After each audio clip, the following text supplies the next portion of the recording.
ঢাকার পল্লবীতে শিশু রামিসা আক্তারকে ধর্ষণ ও হত্যার ঘটনায় দায়ের করা আলোচিত মামলায় যুক্তিতর্ক শুনানি শেষ হয়েছে।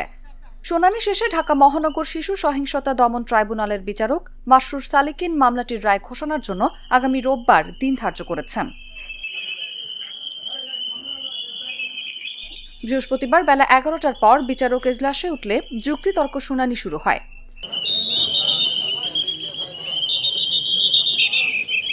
রাষ্ট্রপক্ষ ও আসামি পক্ষের আইনজীবীদের বক্তব্য গ্রহণ শেষে আদালত রায়ের জন্য এই দিন ধার্য করেন।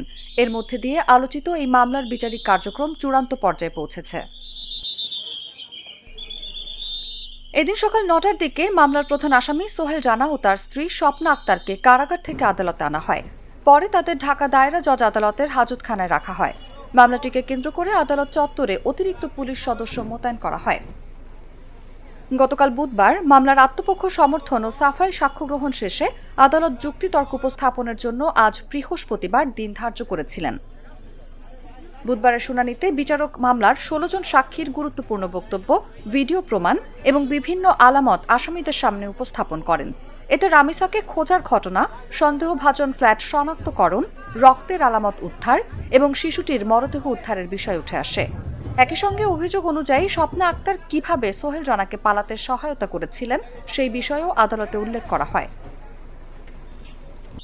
গতকাল বুধবার শুনানি শেষে রাষ্ট্রপক্ষের বিশেষ public prosecutor advocate Azizur Rahman Dulu বলেন, শুরুতে নিজেকে নির্দোষ দাবি করলেও পরে সোহেল রানা নিজের দোষ স্বীকার করে আদালতের কাছে ক্ষমা চেয়েছেন। বিষয়টি ট্রাইব্যুনালে নথিভুক্ত করার জন্য রাষ্ট্রপক্ষ আবেদন জানিয়েছে।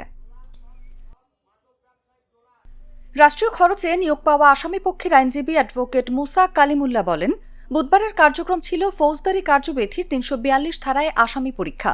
এটি ফৌজদারি বিচার ব্যবস্থার একটি গুরুত্বপূর্ণ ধাপ। সেই ধাপ সম্পন্ন হওয়ার পর আদালত যুক্তিতর্ক শুনানির দিন ধার্য করেছিলেন।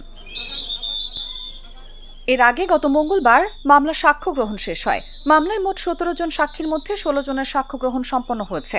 নিহত শিশুর মা-বাবা, বড় বোন, প্রতিবেশী ও স্থানীয় প্রত্যক্ষদর্শীরা আদালতে সাক্ষ্য দেন।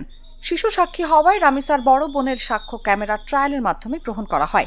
তদন্তকালে জব্দ করা কাটা, গ্রিল সহ বিভিন্ন আলামতও আদালতে উপস্থাপন করা হয়েছে।